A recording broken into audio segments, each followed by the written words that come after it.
So I'm going to be challenging you in a moment is how are you building the Word of God in your life? We're talking again, a heart for God. That's our theme. But what are you doing to build the Word of God into your life? Remember, he said, study to show yourself approved unto God. And then he describes it as a workman. This is not just reading it as a textbook. Oh, no. That's one of the reasons why many people never get the Word of God embedded in their hearts, because they're reading it like a textbook. This is not a textbook. This Word of God is the book of life. It must be reverenced as it is. And so I want to describe to you, I've said this before, but I want to give you a methodology of how you can use, if you so choose, the pattern and the process that was established by the children of Israel. See, they recognized the absolute criticality of the Word of God. So much so, they put a system in place. And they were very much like you and I, far from perfect people. They sinned.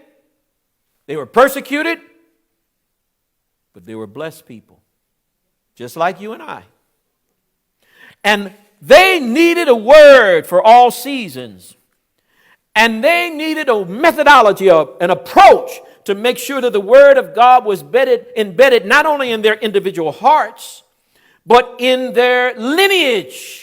They had to put a system in place so that their children and their children's children can always remember. You know how we do with 9/11? Or how our Jewish brethren will never let anyone ever forget the Holocaust? There needs to be you, mother, you, father, you, granddad. You need to put in a system for your family, because you ain't going to live forever. And you see what's happening in this world in which we live. The Word of God is not reverenced. It's not respected. We are a melting pot in the United States of America, and we are constantly acknowledging all forms of religion, because bring your young, bring your old, bring them to the United States of America and all of their ungodliness with them.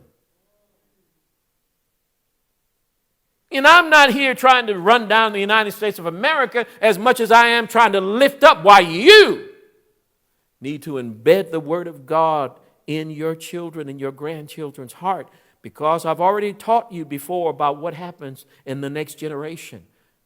They give tacit respect to the Word of God, but it may not be embedded in their heart. I told you what happened to Solomon's children. They didn't reverence the Word of God.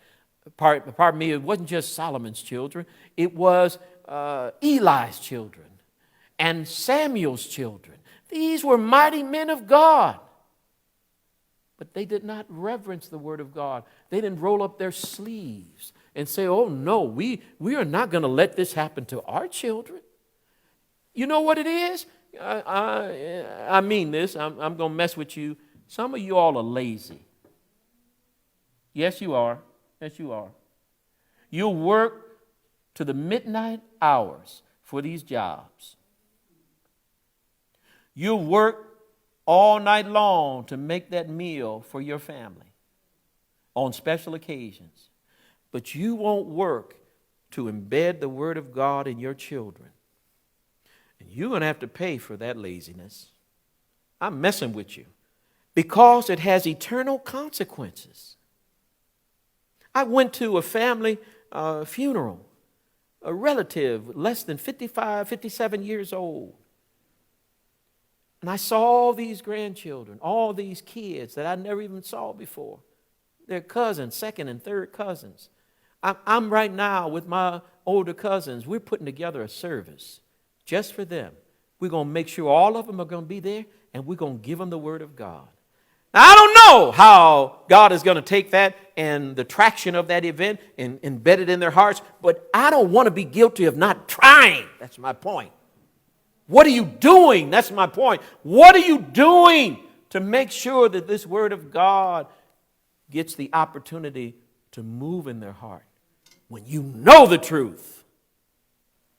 I told you I'm messing with you. And now let me tell you a methodology. These children, these Hebrew children, they created a system for remembering the Word of God. It's in Psalm 119. And I want you to go there because you are a recipient, you are a beneficiary of their system. Some of you know it, but many of you don't know it. You don't know what system they put in place because you haven't dug. I'm going to help you a little bit with it because their interest was to please God not only for the present generation, but for future generations.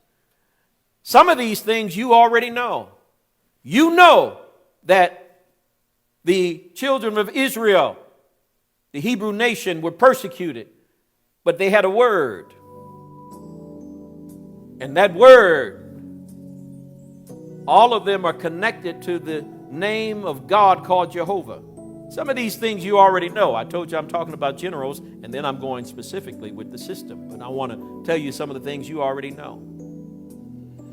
The Word of God, ladies and gentlemen, must be experienced. Because if it's not personally experienced, listen to me closely, it's just head knowledge. It's got to get out of this book and into your heart. It's got to get out of this book and into your feet, into your hands, as it did the children of Israel.